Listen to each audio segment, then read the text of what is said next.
Vladivostok, a city in the far eastern part of Russia, is the scene of today's first story on CNN 10. I'm Carl Azus. Hope your Thursday's going well. Russia is one of the three countries that border North Korea. It shares a tiny 11-mile stretch of land with Russia, and that's what North Korean leader Kim Jong-un crossed this week for a summit with Russian President Vladimir Putin. They're scheduled to meet Thursday in the city of Vladivostok. It'll be the first time ever these two leaders have met face-to-face. North Korean dictator Kim says he hopes to, quote, discuss issues of resolving the situation on the Korean peninsula and developing the two countries' relations. Analysts say that might include trade. China is North Korea's only real trading partner. The country could benefit by having others, like Russia. But the international sanctions, the penalties on North Korea's economy, could also factor in here. Experts say Chairman Kim could be looking for Russian support in getting some of those sanctions removed. We've told you how he met with U.S. President Donald Trump for their second ever summit in February.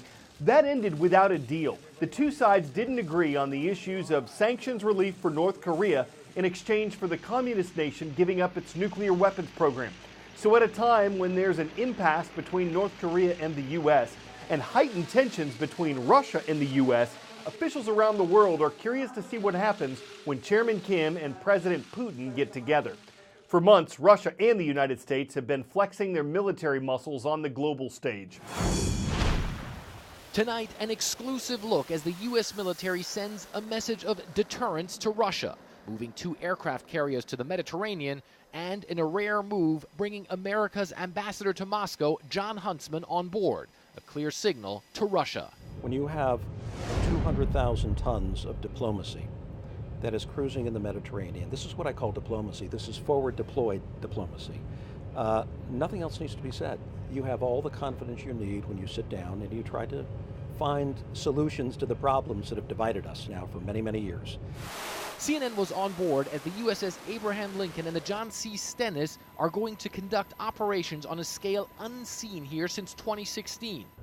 All this in an area where Russia is trying to expand its influence, deploying more warships and submarines with cruise missiles.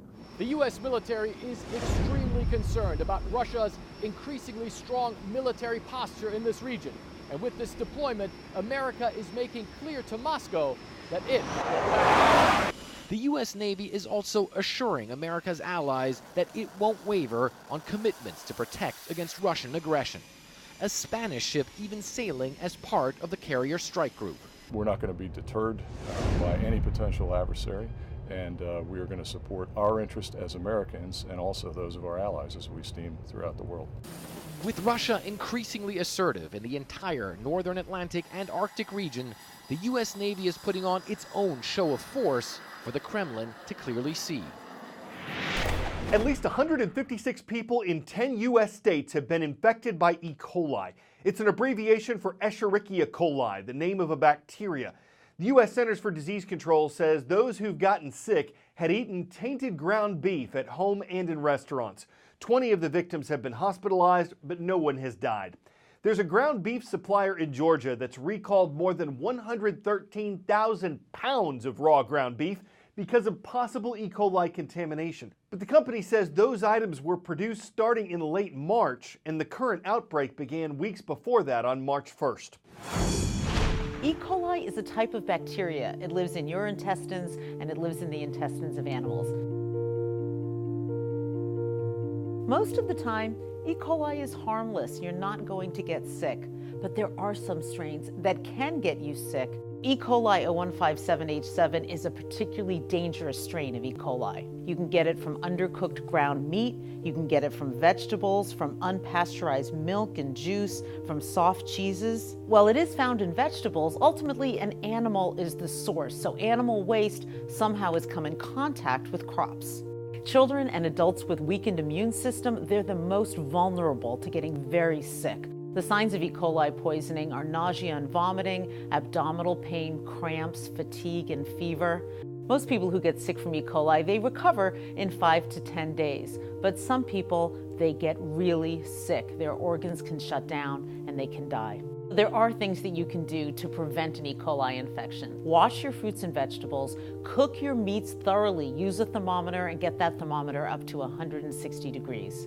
There's no cure for an E. coli infection. Antibiotics don't work, so the best that you can do is keep yourself hydrated and keep yourself rested. 10-second trivia. On which of these animals would you find a plastron? Arabian horse, sea turtle, garter snake, or snow crab?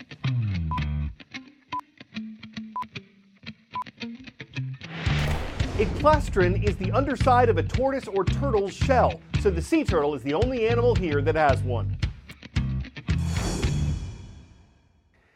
Sea turtles are endangered, and it's illegal in several countries to interfere with them in any way. But there's a US-based environmental organization that gives people the chance to catch sea turtles so they can be tagged and researched. The cost is about $3,000 per person. You feel a connection with the sea turtles when you're swimming with them, you know, it's incredible. It's an absolute incredible experience, truly once in a lifetime for us.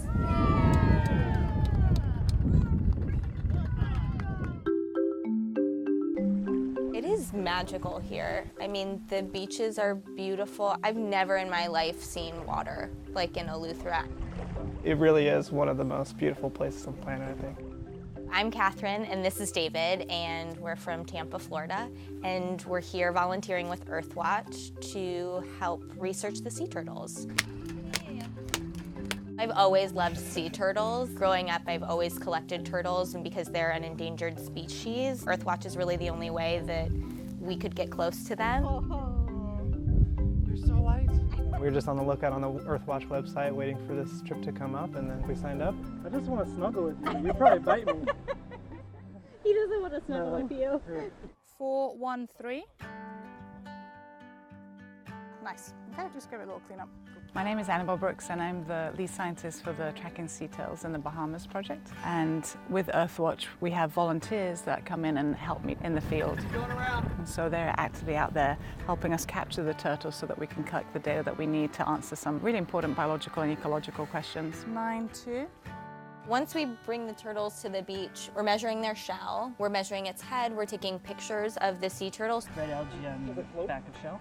Algae on back of shell? Bottom of shell, yeah. We'll also then tag them so that in the future, if we recapture that individual, we'll know exactly who they are, how much they've grown, and how they're developing. So that gives us a huge amount of information. There we go. So that way we're not going to catch you again today, mister.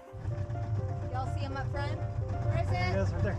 Yep. Yeah, 9 o'clock. Catching a sea turtle is really difficult. 1 o'clock, Catherine.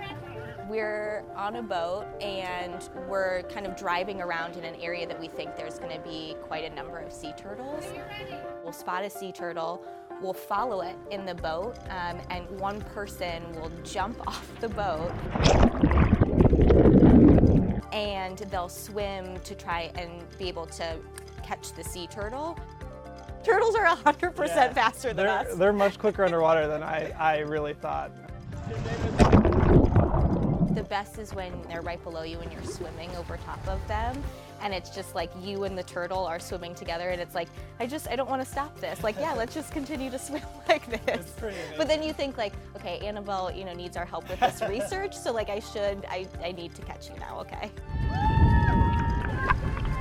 That's the amazing thing about Earthwatch expeditions, is that working with scientists who have the permits and the skills to be able to do this work, get to do things that you would never be able to do. I just caught a pretty big sea turtle.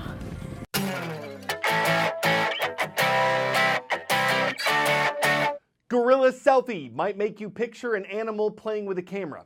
In this case, the animals were posing for the camera. A park ranger in the Democratic Republic of Congo took this. He'd helped rescue the gorillas when they were babies. Virunga National Park says most primates are comfortable doing this for short periods of time. It hopes the picture's popularity will help with conservation efforts. The ranger wrote simply, "Another day at the office." A really good one. It's hard to feel lowland when you have gorillas stand up for you. They're willing to pose but not pose a threat. They've gotten up on their own 2 feet. They're not trying to bamboozle anyone. In short, they look like they'd make prime mates. That's our stance on CNN 10. I'm Carl Azus.